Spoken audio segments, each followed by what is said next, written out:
All right, awesome, John. It's so good to meet you. I enjoyed reading your book. I feel like maybe people have told you this, but one of your superpowers is simplifying complexities, and I think you did that in the book intentionally. Like you tell me. It seems like something you focused on doing. Yeah, it's hard to write a book where the first principle is simplicity and make it complicated. So, some of my best feedback is friends will say, "Hey, my 12 or 14-year-old read your book cover to cover and totally got it." And at that point, I feel like I'm onto something. That's really cool. Yeah. Um, just curious. Also, a lot of the interviews I do are kind of through the lens of career advice. Yep. Um, and I read that you grew up in rural Nebraska. Is that true? Did you grow It's up sort of in true. a farm town? It's true. What was that Yeah. like? Yeah, I grew up in central Nebraska, in a kind of um, in the largest town probably for a I don't know 50 or 70 mile radius, and growing up there was kind of cool because it was a little bit like growing up in Mayberry. Everybody, it seemed like, was on the same socioeconomic level, which was basically poor and um, or middle class, I would say. And so it felt like an egalitarian kind of place where everybody kind of pitched in with each other, and a super friendly place where you kind of knew everybody in town. And when I went to college in Chicago, and I would be talking to my dad about what the baker was doing, what the postman was doing, what the butcher was doing. My roommate looked at me and he said, "What planet are you from? That you know the baker and the butcher?" And I'm like, "Well, there's only one in town, so it's kind of easy to know who they are." That's hilarious. Is it true that one of your first jobs was starting a lawn mowing business? Yeah, yeah, it is true. Like I I saw at school in like second grade my first pair of Nikes on somebody else's feet. And I came home, I'm like, "Dad, I really want a pair of Nikes." And he's like, "Well, you really know we can't afford those." But he said, like, if you earn the money yourself, you can buy them. And I'm like, I'm in second grade. Like, what do I do? Uh, and and he pushed me towards just mowing, just go mow lawns, go mow ditches. People will pay you. And so I started doing that in second grade and bought my first pair of Nikes. And that was the first time I experienced agency, which as an entrepreneur, you kind of experience because your career is not in somebody else's hands, it's in your hands. And it's a lot determined by how you work and at what rate you work. What a great lesson. Did you fund your own way through college through that Yeah. business, or was that something else? Yeah. No, that business helped. That business covered half the cost of college. And then I worked down at the Board of Trade and Board of Options Exchange in Chicago, and that covered the other half. Okay. Did you make Yeah. your kids pay for college, or did I you think about that lesson? Like, hey, they're like, gonna work for oh, it. that's a great question. Yeah, like coming from Nebraska, you can imagine, like, I think a lot of Warren Buffett. And so one of the things we studied actually when we had kids was how the Buffetts thought about setting up their kids or not setting up their kids with wealth. And this is pretty in countercultural to a lot of what I see. But basically, Warren said to his kids, "You get a car, you get an education, and you get a down payment on a house, and after that, you're on your own." And so we kind of said that to our kids, like, you get an education. We made our son buy his own car.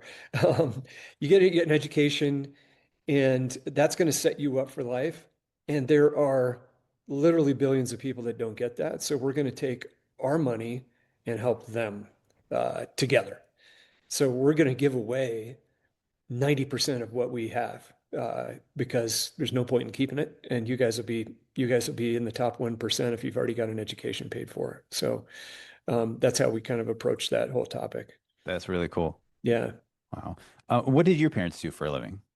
My dad uh, was both an academic and then a minister at a church. So he had more graduate degrees. Like, I was trying to count these up the other day, but he was basically a Hebrew scripture scholar, and so he'd spent a lot of time uh, traveling and going to universities, not only to earn his degrees, but to teach.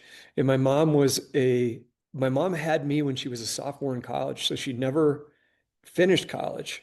and didn't have a college degree, but she was by far the smartest person in our house.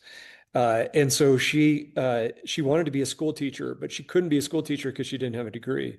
So she became a school teacher's assistant, which meant that she was a substitute teacher. And she did that for most of my growing up years. Was there a lesson from either of your parents that stood out to you that you really wanted to instill in your kids? Yeah, like I think my dad instilled this independence kind of mindset into my sister and I. And whenever he had an opportunity to pay for something, he would he would not do that. He would encourage us to figure out a way to earn the money to pay for it. And in that process, he taught us independence, he taught us agency, he taught us financial, like he would make me sit down and write a budget. Like when I was mowing lawns as a middle schooler, he was like, "Do you have a budget for your business? How much revenue are you getting? What are your costs? How much of that are you going to save?" And he was always on me, like just helping me to do stuff that was prudent and financially responsible. Um, Yeah, yeah. that's really cool. What drew you to Northwestern? I'm curious, and like, what did you study? So originally I was going to go to school. I haven't really told anybody this, but my family knows it. So I was going to be a music major in college. And so I got recruited to a number of universities on a music scholarship. And so Northwestern has this like great balance of it's about a third liberal arts, about a third engineering, and about a third performing arts. So Northwestern was high on my list. And kind of midway through senior year, I was like, I don't want to do music. I actually want to do engineering or econ or something like that. So I remember calling the head of the music department at Northwestern and said, "Hey, I know you're giving me a scholarship to come, but I don't think I'm going to major in music. Is that okay?" I was so naive. He was like, "That is absolutely not okay." And I'm taking the scholarship away. So, but I ended up at Northwestern largely because it was closer to home. I had been accepted at schools on either coast. And I was a kid coming from a small farming area, and Chicago seemed like a big enough city without going across the country. And I knew I could drive home rather than fly, which was something I could afford. Were you playing a certain instrument at the time? I was playing a bunch of instruments. Yeah, Oh, okay, okay. yeah. Um, I'm always curious too because like the background that you have from a small sort of farming town to get into tech and speak the business language, was there a mentor that you had or like how do you explain that kind of coming from that sort of small town where you grew up and really kind of learning the language? So the mentor I had was my seventh grade math teacher. His name's Ralph Roland, and Ralph bought one of the first Apple computers in the middle of Nebraska. And he had this thing uh, in in his office, and there were a few of us that were super good at algebra, and he wanted to challenge us. So he introduced us to this Apple computer and let us first play games on it, and then told us to continue to play games on it. We were going to have to code games. So we're seventh graders and eighth graders, three of us, and we're coding. And he keeps giving us like bigger and bigger challenges, like code this game, code this game, code this game. And eventually, when we were in like eighth or ninth grade, he said, "Now I want you to code chess." It turns out, like chess, as you probably know, is super mathematical. So coding a chess game is super duper hard math, which was part of his design.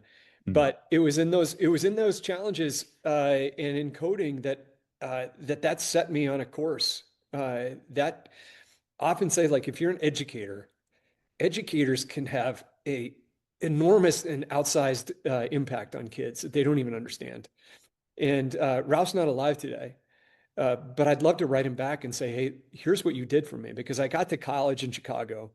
I got this job as a runner on the board of trade, which meant I was literally running pieces of paper back and forth between traders. And after a few days, somebody asked me if I could code, and I said, "Yeah." And they whisked me up to the trading desk upstairs, which normally would be a multi-year path to get up there. And because I could code, I sat down and immediately started to code alongside other guys, and we were coding trading algorithms for derivatives. and hedging, and it was just awesome. And I would go back to my CS classes at Northwestern and show professors what we were doing because we were actually working on the first neural nets way back when. And so that I was set on a path to be able to understand tech by a seventh grade math teacher who essentially loaned us computer time.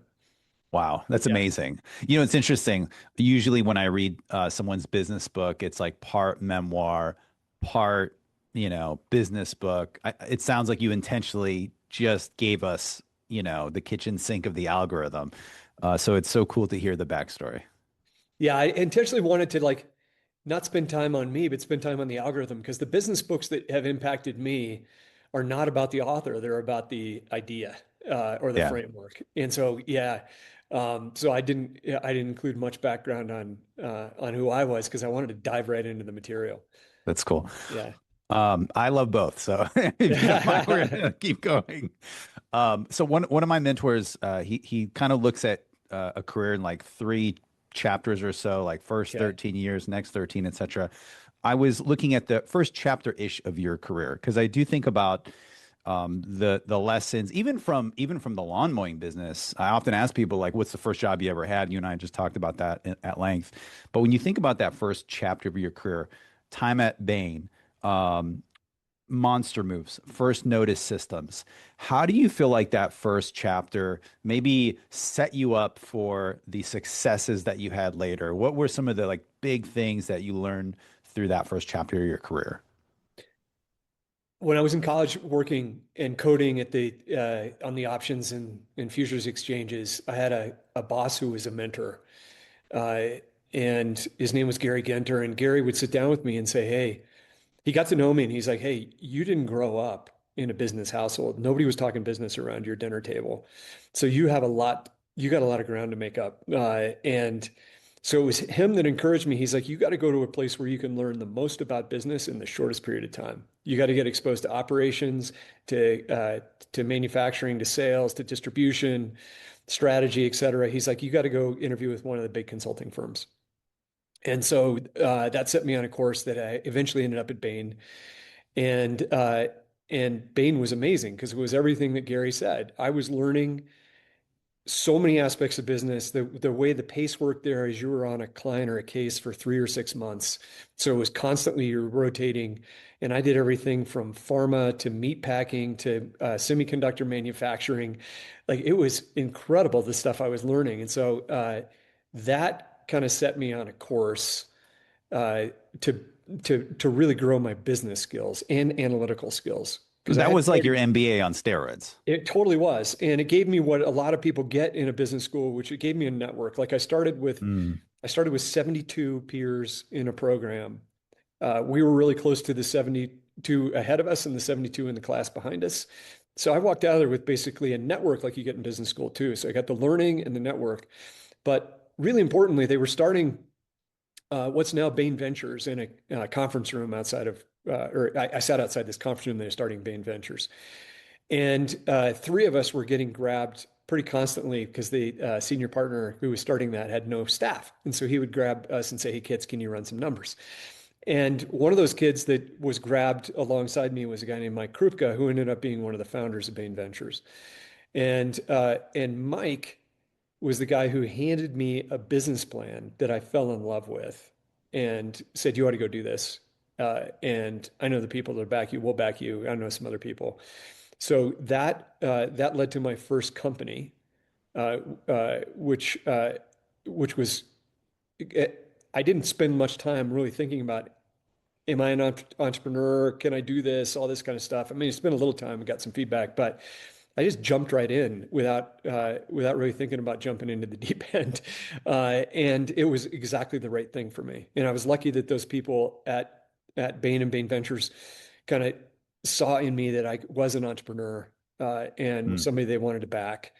And Mike ended up backing almost every one of my six companies. Like he was in the Oh, cap table. wow. He was in the cap table all the way through. He was Yeah. just so loyal and such a good investor, and then would bring other like top tier VCs in, and so that first chapter had a lot to do with setting me on a course of being a serial entrepreneur. What do you think is the most important lesson from Mike that you learned that you think is good for us to also know about? Like there were a couple of senior partners at Bain Capital at the time, and one of them was Mitt Romney, and Mitt pulled me aside and said, "Hey, look, this is a really rough framework, but my experience is either you're an investor or you're an operator. Like rarely are people both." And he's like, "Not never, but rarely." And he said, "I'm watching you, and you're more excited about these small companies and the entrepreneurs that are behind them than you are the spreadsheets you're running for us. And you're pretty good at spreadsheets, but you're really good at making connections with entrepreneurs. I think you're an entrepreneur, which is one of the highest form of operators. And therefore, I don't think you should be on a career track, which was kind of the career track I was on. I was blessed to be on at Bain was uh, they were going to pay for me to go to business school. Then I was going to come back for 2 years. So I was going to spend 4 years of my life, two at business school, two paying it back. And Mitt said, that's way too much time. Like these are 4 critical years for you. He knew I had already started this company, Monster Moves, while I was at Bain. Like we started it and finished it while we were at Bain. We started it and sold it. What was And it exactly? I was curious. so this was what is now, if you go online to the US Postal Service and change your address, I recently did that. so that is powered by the original system that we built. And so it was literally changing addresses for people that were on the move, had busy careers, and we change everything. We like you could give us just a quick set of information. We'd change your bank account address. We'd change all your Oh, mailings. We would change your cable, all that sort of stuff. It turned out that that was a great lead generation business because there are a lot of people that it turns out you spend an enormous amount of money within a month of moving, whether you're moving in uh-huh. a rental or an owned house. And so it was a great lead generation for places like Home Depot and Target and things like that. So it was basically a change of address platform that then fed leads into retailers of recent movers. Wow. And this was like, I mean, I remember the first time I went on AOL, right? It was like, Totally. I mean, this is like infancy, in It was internet infancy, infancy. right? Yeah, Exactly. okay.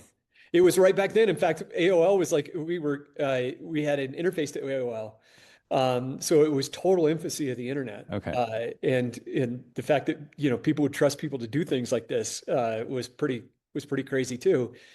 But Monster was on a tear at that point because they were one of the first application layers on the internet that really took off. And they found out about us and came along and bought us. Okay. When I look at your resume, the other kind of interesting thing, I think about the whole sort of generalist versus specialist debate, right? I think there's books on that topic at this point. And I see your background, I see fitness, I see insurance, obviously auto, which we'll get to, I promise, eventually. But how do you think having different interests has made you even more dangerous in your career? I had another early mentor, so you're getting a theme here that mentors are super important and have been to me. So I had another early mentor. His name was Scott Porter. He was the first guy. I worked for him in high school at a clothing store, and he had Wow. this really cool perspective. He was like, and he turned out to be very good at business. He was a serial entrepreneur as well. He said, like every business, John, is a game. Like think of it as a game, and in every game there are two or three leverage points. So, like if you sit down at a Monopoly board or a chess board and you study that game and figure out here's where the two or three leverage points in the game are. Here's why I got to get to this spot on the chessboard because it's where the leverage is. He's like every business is like that. So figure out what the two leverage points are in the business. And so it was like in the clothing business, uh, like he quickly taught me like he was like it's all about conversion. When somebody walks in the door, do you sell them something? And then it was average ticket. So do you sell them more than they came in and looked for? So he was like, those are the two things in clothing business. It's conversion and it's average ticket or number of items per purchase. And if you like deliver against those two things, you win the clothing business. That turns out still holds today when I'm in a Lululemon board meeting. That's how Lululemon works. But what he taught me was to look at on a first principle basis, look at every business and figure out where the leverage point is. Hmm. And and so that along with the training at Bain, which was you got to come down the curve really fast in a new industry, And so part of that is figuring out, okay, how does this industry really work and where are the leverage points in this industry? That helped me to gain this confidence that I didn't need to be a specialist in a given industry. I could hop in and do the Scott Porter and try to figure out where the leverage points were and then go hard after those leverage points. When you think about your time pre-Tesla, Yeah, because I think the book you share so many, the kind of the goes back to the simplicity. It's just like a fun, Pat Lencioni writes these fiction business fables. I know right. this is not a fable, but it Yeah, reminded me of one of those Pat books that you can read in a weekend or a long yeah. airplane ride. You're just going through stories and stories, except these are real stories. Um, I'm curious when you think about your time before Tesla, what was a moment or an experience? I think about also the idea of like learning from setbacks, call them micro failures, but like what's a situation, maybe not in the book, but your time before Tesla, maybe it was that company that you led for almost a decade in Servio, if I'm remembering it correctly. What was a moment that you think prepared you for that next experience? I think Inservio is a good example. We we and the all the investors thought when we went into that business that it was a multi-billion-dollar TAM, and we were growing, growing, growing, growing. And we went from 0 to 50 million in ARR in about, I don't know, 2.5 years. And it's a software business, and we were investing in growth like crazy. And then once we hit like 50, 75 million in ARR, the growth really started to flatten. And it flattened because it turned out that TAM wasn't nearly as big as we thought it was. Like we were all of a sudden in a maybe 150 or $200 million TAM with a $75 million business. It's like, oh no, we can only, like, you can't grow to 100% market share. We were battling manual process that in a lot of insurance companies was sort of hard to displace. And uh, and so the first lesson I got out of that was you got to be damn sure that the TAM is there before you really decide to spend 10 years building a company. In this case, we'd build it up in 3 years to that level. And then because we couldn't grow top line, we had to completely change tactics and make it a very profitable company.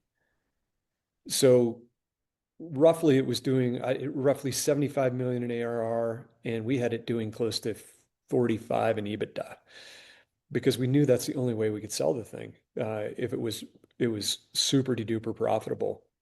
And so that taught us this trade-off or this pivot that a lot of businesses have to make when they run out of growth. How quickly can you get to profitability? And of course, Mm. that's now the mantra amongst investors today. We want you to be rule of 40. So if your top line growth slows down, you show us you got an EBITDA percentage and growth that's attractive. And so that was another important lesson out of that one. And then lastly, about, I don't know, 5 or 6 years into that business, we got an offer that was really attractive in that business, like really attractive. And and one of the VCs who had an outsized voice at the table said, I don't want to take the offer. I want to keep going. And I had a really wise VC uh, who was saying, I've seen this movie before. When you try to optimize price, it often doesn't work and it costs the entrepreneur precious years of their life. But he couldn't win over the more forceful voice in the room. Neither could I. And so we ended up passing on an offer, and then market multiples collapsed like they are now. And we ended up spending 3 more years in that business to get to the same sale price. And I never forgot that. Like 3 years of my life to get to the same spot I would have been 3 years prior is pretty costly. So I walked out of that situation with three lessons. Make sure the TAM's there. Make sure you know how to pivot to profitability when the growth slows down, and you can do that effectively. And then lastly, don't try to optimize. If you've got a really attractive deal on the table, hit the bid. Take it. Yep. Is there anything in terms of calculating the size of the TAM when you look back? I'm not sure if it's an easy market to get those data points. Is there anything you would have done differently? Yeah, it's what we do now in our firm because we start companies from scratch. And a member of our team, David, he does dozens and dozens and dozens of customer interviews to really Uh, to really solidify what the TAM is, what people are willing to pay, and therefore what the gross margin might be. So we're testing now not only for TAM, but for margin pool. Okay. Interesting. So essentially, you've had six successful entrepreneurial projects before Tesla. Like, why not just sit back and relax? Like, why push towards the next big thing? I really like I really like challenge, and I like especially intellectual challenge. And so I'd done five of the six, and the six we just started, just got it funded. Bain and General Catalyst and Lakestar and other just a top tier group of VCs were in it. And then Elon and I started to get to know each other, and he really wanted me to be president. And so I had to go back to these investors and say basically like you're never going to probably have another call like this, but I got to tell you I'm in these discussions with Elon, and he wants me to come be his president. And there's actually a guy I've had my eye on to be that I wanted to be CEO of this new company we just started. So literally, I had to convince that guy to become the CEO, convince the investors that he was going to be maybe even a better option than me. Turns out he was. And then it was going to be okay for me to go off and do this thing with Elon. And the thing that attracted me to, there was a lot that attracted me to working with Elon, but I felt like he was the best practitioner of my craft on the planet. At the time, he had four companies, all worth more than $10 billion, which sounds quaint now, 10 years later or 13 years later. Um, it was uh, Zuck's got one, Ellison has one, Gates has one, Jobs had two. You go through the pantheon of entrepreneurs, and he somehow has four, now has five. And you could argue several of those are worth more than $1 trillion, and they're each worth at least 100 billion, probably. And so I decided I'm going to go work with the best practitioner in my craft. I know I'm going to learn, and I sure hope I can have something to contribute. What do you think was the most valuable lesson you learned from that interview process with him? He, like there is no small talk with Elon, and so we got right into it. And literally two sentences into us meeting each other, he was like, I have this problem in manufacturing at Tesla. What would you do?" And we tore that problem apart for like 2 hours. And then both of us were running out of gas. It was like 11 o'clock at night. And so he said, "I'm going to go to the factory and really work through what we just talked about." So he called me a couple of days later. He's like, "I did what we talked about and it worked. Can you help me with the sales issue? I got a sales issue. Here's my demand issue." And so we just started to get to know each other essentially through he was case interviewing me. And I was kind of interviewing him back to say, "Hey, look, you've done fine without a president. Mm. Why now? Why do you need this? Why not a big company car guy?" Like I was really pressing him on, like, have you thought about all this stuff? Because those are the kind of questions I would want somebody pushing back on me, because I was a CEO at the time too. And so we got to know each other in that kind of circumstance. And so when I decided to join, we just literally hit the ground running. And the company had demand problems. It had manufacturing problems with the Model X.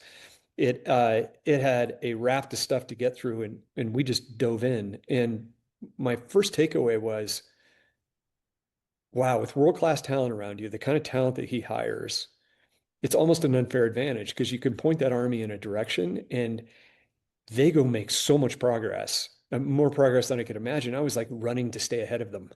But I was exercising the same skills I exercised as an entrepreneurial CEO. It was just with much bigger army behind me. Yeah. And it was fantastic. In your acknowledgments, you said Elon Musk took a bet on me and many others. Working with him and for him pulled more out of me than I knew was there. Um, what did you learn about yourself through that experience? I learned that I could operate at scale. Like Mm. I kept saying to him, like, "Hey, look, your company is already way bigger than my biggest company." And he kept saying, "No, I want a fellow entrepreneur. I want somebody who knows how to allocate capital." He considers capital allocation the highest skill in business. He's probably right. And he's like, entrepreneurs have to allocate capital constantly, almost on a weekly basis at the beginning. You're trying to decide who to pay and which bills to pay to stay in business. And so I felt like I learned to operate at scale, and then got better and better at it as we scaled because we went from 2 billion to 4 billion to 8 billion to 20 billion. And it wasn't a software business. We had to build supply chains and factories and stores and distribution, parts networks, all kinds of real world stuff had to be built alongside of Yeah. the revenue growth. It makes like Lululemon clothing like one So easy. hundredth of a So yeah easy. Yeah, in material. comparison, it's a hard business, but it's still a Yeah. lot easier. The car business is the hardest business I've ever seen. Yeah. That's amazing. What do you think is the hardest part of the algorithm to implement? I think it's the first step. It's the simplification step of just question everything. Especially for people that have been looking at, they may have been in the same company, the same industry for years. And it gets really hard to look at that problem from a side angle and say, like, how, if I had landed into the midst of this business from Mars, how would I do this differently? Or if I was sitting in a garage in Palo Alto looking to kill my business, how would I do it? It's really hard for incumbents to think that way. And Elon teaches everybody that works with him this knack of just questioning what seems like the obvious and seems dumb to question. But start to question it because often that's where the breakthrough is. And that's the hardest thing for people to, I think, start to do. Like just ask dumb questions like, why shouldn't an auto loan have 12 pages? How many of these 12 pages are necessary? I was with a friend the other day and his management team, he runs the largest single day charity fundraising event in the country. And it's a bike ride. It's a weekend bike ride called the Pan Mass Challenge. And so we're going through his onboarding flow. And I said, why do people have to sign a waiver? He was like, why would you ask that? And I said, well, because it's like 3 clicks and 5 scrolls. So you're hurting your conversion. But who has ever sued a charity because they got injured in a bike ride for charity? Like, has this ever happened? And if it's never happened, then you're presenting friction to every one of your customers for a theoretical that may or may not ever happen. And he looked at me like I had two heads, and he's like, "Why do you think this way?" And I said, "Well, because I hung out with Elon long enough, where we just ask these questions that because we're taking a side angle view on a process and saying, I'm going to pretend I've never seen this before, and just ask why are you doing this, and try to get down to the basics. And I think that's the hardest step. John, on that note, do you think Elon's biggest ask of you was to 20x the online sales? That was a big ask. It wasn't the biggest, but that was a big ask. The What, big, the what biggest was ask, bigger? the Yeah. biggest ask was go to China and get the first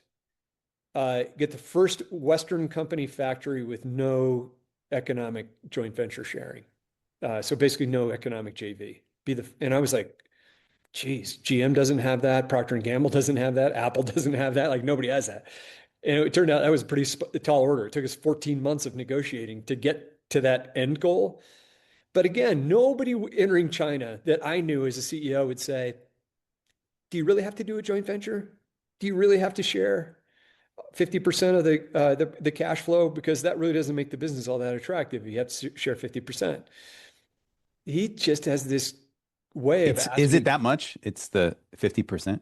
Oh, I thought it Yes. was like I forgot. I It thought it was it for some reason like depends. It 5% depends or something. on, no, it's way more than Wow. five, but it Okay. depends on the time basically that you enter China and how valuable you are to their Okay. economic plan. But What do but you yeah, think it's really got them to say yes?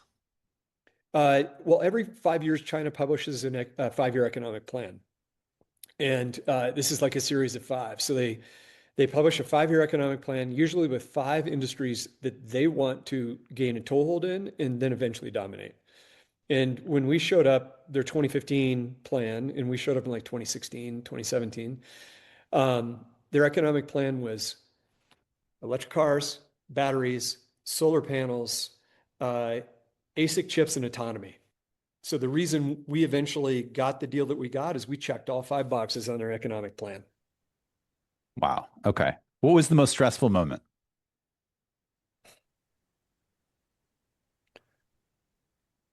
We would hit demand challenge after demand challenge. It was like hitting air pockets when you're on a plane, and we'd hit this turbulence, and all of a sudden demand would dry up. This was pre-Model 3. Mm. And so we were trying to sell these $100,000 things, either a Model S or Model X. into a market that we were completely pioneering in EVs. And so we'd hit these demand pockets of demand that got scary at times. And I remember once I was on a plane, I was hopping on a plane in San Francisco to go up to Vancouver to meet with our Canadian operation. Because oftentimes I'd find that the answers to these challenges would come, somebody in the front line would have an insight. And I remember I got a call from Elon. He's like, you got to get off that plane. You got to come back. You and I, we have to brainstorm on virality. I think that's going to be a hook to get out of this demand pocket. And he and I worked that problem, I don't know, for 6 weeks. And it was so tense because it wasn't working, wasn't working, wasn't working. We were going to miss our quarter, and we were going to potentially run the business out of cash. So it was dead serious. And I remember being like 3 or 4 times a week, like we're having intense conversations about like how do we fix this? Like what are we missing? Who's not executing? And eventually we figured it out and it broke through. But that was the most tense moment because I remember he was calling me day and night, and my wife would say, "You're like a doctor on call. Like you're getting calls at 2 a.m., 6 a.m., middle of the day. You're on a plane." And I was like, "Yeah, because this is desperate." Like, and entrepreneurs go through this. Like, almost every entrepreneur that you meet has been through this demand, some sort of a demand challenge where either your growth dries up or you're not growing as fast as you thought you would, and you've hit this air pocket that you got to figure your way out of. And a lot of times it's really hard because your core product or your core process that's been serving you really well stops serving you well all of a sudden, and you're not prepared for like what comes next. I'm obsessed with this show called Homicide Hunters, and it's narrated by this great detective. But every episode, he's like at dinner for his anniversary, and then he gets the phone call, and he's like, "Sorry, honey, I gotta go. I gotta go." When did you know that Tesla was gonna make it? Once we got Model 3 production rolling, like this was no secret. Everybody on the street could see this, uh, and they were calling for our demise as a result. And the shorts were out because we were operating the company on 1 month's or 1 quarter's worth of cash. And Model 3 got us out from underneath that albatross as long as we could get to the other side of shipping Model 3s. And we had to get to like 5,000 a week. And once we got to like 1,000 a week, and I could see a line of sight to 5,000 a week, that's when I knew we were going to make it. Finally, we were going to be out from underneath this albatross of a quarter's worth of cash. This was the model where like the robots were falling over each other in the beginning, Yeah, right? we had to build a Okay. tent to get them out. I mean, it was hell getting that car, literally Okay. production hell getting that car out. Okay. But once we did, then the company really rolled. What do you think is the most important career lesson you learned from Elon that you think others should know? Hire world-class talent. Like I had a high bar for talent, I thought, until I experienced his bar for talent, and that has completely changed how I look at my threshold for who I'd love to work with. If you just double click on that for 1 second, most important trait on hiring the best talent, is it EQ? Is it something else? What is that? If you had to at least point out one trait. Curiosity. It like hands down, like a lot of us, I'll put myself in this bucket too, make up for IQ deficit with curiosity. And and the curiosity that this team, like one of the fun things has been watching, especially on LinkedIn, uh, different Tesla alums will take a chunk of the book and say, "Hey, I was involved in this, and here's how it went down." And here are the people that came to my rescue that were on the team at Tesla, who locked arms with me and helped me solve this problem or get through this innovation or whatever. And you start to see like these people were just innately curious. They were not taking the status quo answer as verbatim. They were going after different angles, looking at problems with a side angle, and really breaking through the business. And that's because their core trait that they've got is this completely curious mind that's dissatisfied with the status quo. I love that. You also said about this is about your family and the acknowledgments. They encouraged me to join Tesla, and they were the first to help me see it was time to leave. I'm curious, why did you leave, and how did Elon take it when you put in your resignation? So Walter Isaacson writes about this because Elon gave him permission to. But there was a chapter in time where Elon was really struggling with some severe mental health challenges, and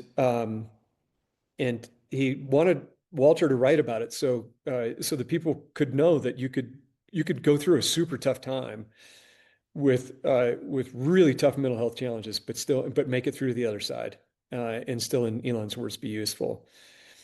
My but my experience in that time was just I was absolutely stressed out. I knew how to approach the business at Tesla. I didn't I did not, and probably still today, don't have the skills to help somebody who is in a severe depression. I just don't know what to do. And so Walter writes about this scene where I am laying on the floor underneath the conference room table in a dark conference room with Elon, and trying to get him onto an earnings call. And I was just thinking to myself, like, I literally have no idea what to do. And so I our family took a Christmas vacation a few weeks after that. And they sat me down and said, "Hey, like you're changing in ways that you're not seeing, but we're seeing it, and it's not good." And so we started to unpack why that was. And my wife is super wise. And she said, "I think I know why you are so stressed and why you're operating the way you're operating. And that is because you're trying to handle a problem for which you have very little skill. And it's completely taken you into a level of stress I've never seen before." She was right. So they were like, "Hey, look, we don't know if you should be doing this for the next few years and where you might end up if you follow this path." So I went back in January, first week of January, sat down with Elon and said, "Hey, look, I got to go, and here's why."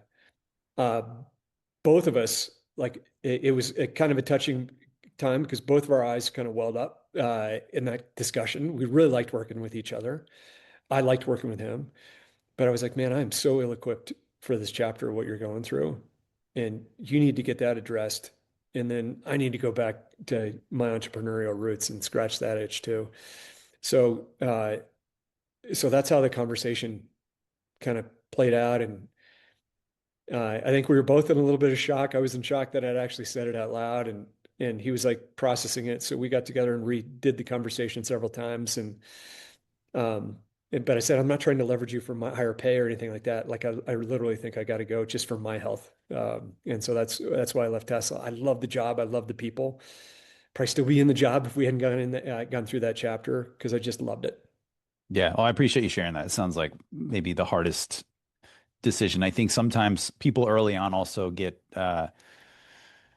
maybe like it's like their identity is their work in a Yeah. sense. And especially like the bigger the logo, the more connected you can get to it. And it sounds like a really difficult but the right decision for you. At Yeah. the, And I think having a healthy distance too, like being an entrepreneur gives you a little bit of an ability to be clinical because you've done the job. You've had some successful outcomes. And it's not like you need to do the thing that you're in. It's like you can go do 10 other things. And so it yeah. gives you the ability to be a little bit more clinical, I think. You've been on the board of Lululemon and GM. I mean, combined, these companies do, I think, over $50 billion annually per year. GM's pretty darn close to 200 billion in revenue a year on its own. Okay, so Yeah, my it's my Google ginormous. searches are terrible. Ginormous. Yeah. Maybe that was 50 billion a quarter. Yeah. Probably I'm was. curious. Yeah. Um, what do you feel like, and for the time that we have, just like a lesson or two from being on the board of these companies? I was also curious too, like, just the how do you even get to be on a board of companies like that? Is there an interview process? How do you get there, and what have you learned so far? I think you get there kind of serendipitously. It's in each of those cases, each of those companies had a specific need at a specific point in time, and went and looked for somebody that might be able to help. And so that's kind of how it starts. And then you are interviewed. You're interviewed by other board members. You're of course interviewed by the CEO. And my basic mindset is like I'm trying to determine, can I be helpful to the CEO? Uh, is this somebody I would enjoy working with? Is it a problem that I really like tackling, and can I be useful to them? But they're interviewing you as a candidate for the same kind of things. And so eventually they get to the point where they say, okay, like we think this is a good fit, and if you think it's a good fit as a candidate, then you go in front of the Nom Gov committee, which are one of their core jobs is appointing board members. So they put you up to a vote for the entire board, and so that's how the process starts. Okay. And when you think of your time so far, because you're still active on both of them, what's a Yeah. lesson that kind of has stood out? Because obviously, I think through the operating of all these other companies, you've gained so much experience and you have new skills every day. When you think about being on a board, right? Because it's a little different. You're a little bit more behind the scenes. I know you talk about in the book how you went to Lululemon to their flagship store and you're doing this secret shopping store visit and so you're actively sharing feedback. But like, what's a lesson from either board that you've been on that you draw from that maybe is worth us knowing? So this is going to sound obvious, but the trajectory of a company is directly related to the quality of its product and its product vision. So, and this is kind of a Steve Jobs kind of approach to the universe. But Steve used to say, if you have perfect product, the world will be at a path to your doorstep. You don't even need a sales force. And so his goal was always to to create the most perfect and elegant product. And so in the last chapter of like GM, um, Mary Barra and Mark Royce, who run that company, are just fantastic execs. But they've got this commitment between them because they both kind of grew up in GM households that they want GM to be around for another 150 years. Really important to them. And they are both product people, so they know the importance of product. And uh, and they redid the whole product lineup at GM over the last 5 or 6 years. And it is like it is stellar. Like every vehicle I get in, I'm like, oh my God, I can't believe that this EV costs $27,000 and it does all this stuff. I can't believe that I'm in a electric pickup that goes 500 miles of range with a full size bed, full size cab. I can't believe that I'm in something that's so fun as a Chevy Colorado. This is a gas car, and I'm an EV guy, and I fell in love with this gas pickup because it like these products are so good. And what that results in is they're back to being the number one market share leader in North America across all their units. They've come from zero to number two in EVs. And so as a board member, my focus is almost entirely on product and really pushing on product. And so whether it is like I wear Lululemon every day and get feedback on the product. I drive GM cars every day. Those engineers and those executives love the feedback loop on product. And I feel like that by far and away is my contribution because I am too a product nut at my core. Yeah, that makes sense. You can get addicted to the Lululemon clothes. Yeah, Um, totally. okay, quick rapid fire. You don't have to be quick, but if it's okay, I was going to run through some questions here. Okay. Okay, so I heard that you read a lot and you've made it a specific habit for reading. And I don't know if it's really 90 minutes or so, but I'd love to hear how have you maintained that habit, especially, when things get really busy? Because to me, it's one of the outside of taking care of your health and being with your family, it's one of the most important things you can do, I believe, as well. And so I'd love to hear about that. So this is counter to all the longevity stuff, but I've tried to learn to live with less sleep. Um, and and so sleep becomes like the shock absorber for this. Yeah. So I get up every day and right when I wake up, I read for at least a half hour. Okay. Uh, and and then I go work out. So I get up pretty early, read for a half hour, then I go work out, and then I come back and read for another 45 minutes to an hour. Uh, and and then I start my day. And so the reason I do that is because in between in between those two chunks of reading, I'm working out. And for whatever reason, exercise gives my mind the ability to wander. And that's where the creative juices flow for me. So it's like this creative space in the middle of two blocks of reading. And oftentimes that first block of reading will get me thinking about something that I'll start to crank on while I'm in a more creative space. And so like the people that have worked with me get used to like these early morning emails where I'm like, oh, I just had this thought. In fact, I just sent one to a partner of mine, partner in our business and our CFO this morning. I just said, like, I just had this thought while I was working out. Um, and that block of the combo reading plus giving your mind space to for creativity is essential to me. And I started the reading block because I every biography I picked up of somebody I really respected started with how they were just massive readers. And so I started, I think one of the first books I read was about Warren Buffett, how much he reads. Then he recommended Benjamin Graham. So I read about Benjamin Graham and how much he reads, and then Bill Gates, how much he reads. And then I met Elon, he reads a ton. And these guys are not just reading like casual material, they're reading source material. They're reading white papers, et cetera. And so I try to create Mm, space for that kind of stuff. I was reading a okay. white paper last night on world models in AI, just trying to grok that for our businesses. Interesting. What's the best career advice you've ever got? Get a mentor. That was like by far and away, it's a total cheat sheet, Yep. cheat code or hack. Like mentors can just accelerate you because they've seen the movie before, and so they can not only tell you what's going to happen, but they can also help you build the skill to handle what's going to happen, and then what's going to happen next and next and next. John, there's that advice out there that's like, don't ask for someone to be your mentor. Like, do you feel like it has to be informal and almost serendipitous, or do you feel like you seek them out? I kind of seek them out. Like I Okay. seek out two kinds of mentors. One I call a vertical mentor. There's somebody that's ahead of you. They may be 10 or 15 years older than you, maybe more. But basically, a vertical mentor has more experience than you. And they've seen the movie. So they've got this wisdom that is going to take you years to acquire. And if you can acquire it from them, then you're accelerating yourself. Then there's a horizontal mentor, and I really seek these out. Horizontal mentors are fellow people in the same position you are. So let's say that you're a CEO. So these are fellow CEOs, non-competitive, but maybe same size, same growth rate, same profitability, whatever, very similar to you, but they're dealing with very like problems that you are. And so I get together with a group of those people monthly, at least, to be just to learn from looking at their problems, which helps me look at my problem through a side angle of them.